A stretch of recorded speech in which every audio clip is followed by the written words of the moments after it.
Assalamualaikum Sobat Orly, bagaimana kabarnya hari ini? Masya Allah, pasti sudah menantikan kisah selanjutnya kan? Iyalah, aku. Kok Alia? Ya pasti, kalau aku nungguin itu sahabat Orly juga nungguin. Oh begitu. BTW, aku belum nyapa nih sahabat Orly. Hai sahabat Orly. Assalamualaikum. Di sini Alia dan Ustazah Ica. Kali ini pasti Alia akan nagih janji. Iyalah. Ayo ceritakan, kemarin kan katanya ada salah satu kejadian berhubungan dengan iblis. Tuh, iya betul sekali. Kali ini kisahnya adalah mengalahkan iblis.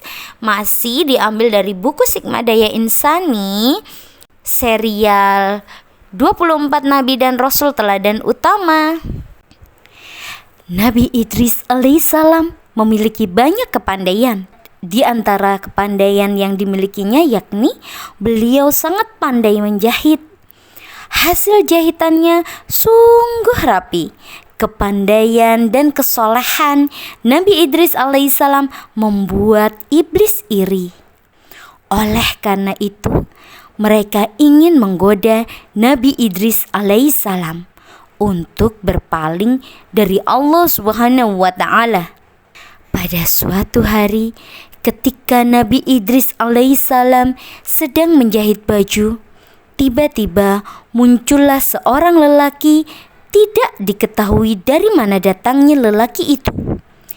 Dia muncul di depan pintu rumah Nabi Idris alaihissalam sambil memegang sebutir telur di tangannya.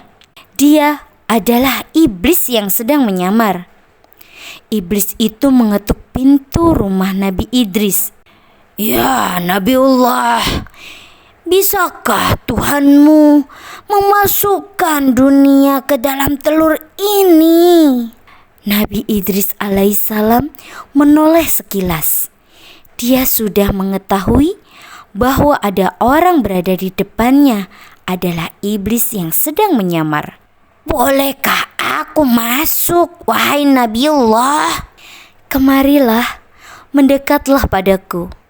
Tanyakan apa yang ingin kau ketahui." Iblis yang menyamar sebagai seorang lelaki itu tersenyum senang. Dia mengira kalau Nabi Idris alaihissalam tidak mengetahui penyamarannya. Kemudian iblis mendekat kepada Nabi Idris alaihissalam. "Bisakah Tuhanmu memasukkan dunia ke dalam telur ini?" Kata iblis dengan senyum-senyum mengejek. Nabi Idris alaihissalam tersenyum kecil. Ditatapnya iblis sejenak.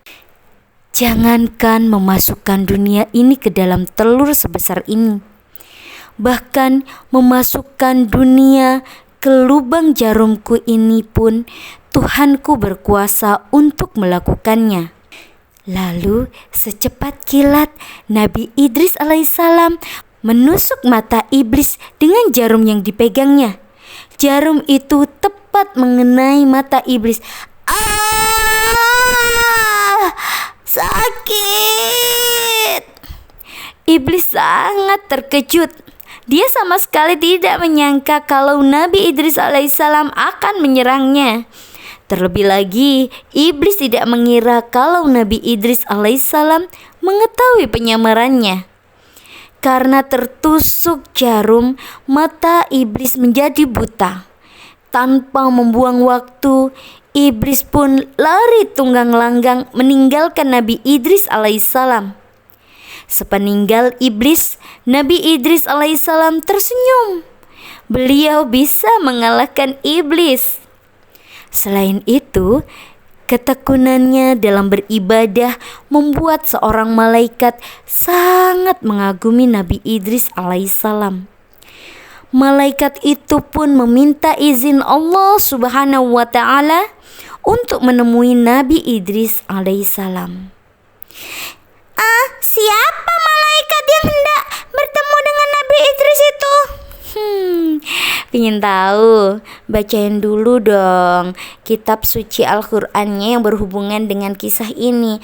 Oh iya, kisah ini tertuang di kitab suci Al-Qur'an Al-Hijr ayat 39 sampai 40. Orang yang selamat dari godaan iblis. Iblis tidak akan pernah berhenti mengganggu manusia sampai manusia itu menjadi sesat. Hanya orang-orang yang ikhlas. Iblis berkata, "Ya Tuhanku, oleh sebab Engkau telah memutuskan bahwa aku sesat, pasti aku akan menjadikan mereka memandang baik perbuatan maksiat di muka bumi. Dan pasti aku akan menyesatkan mereka semua, kecuali hamba-hamba Engkau yang ikhlas di antara mereka." Masya Allah, tabarakallah. Karena Alia sudah penasaran, maka Ustazah akhiri dulu kisahnya. Sampai ketemu di kisah berikutnya. Assalamualaikum. Ya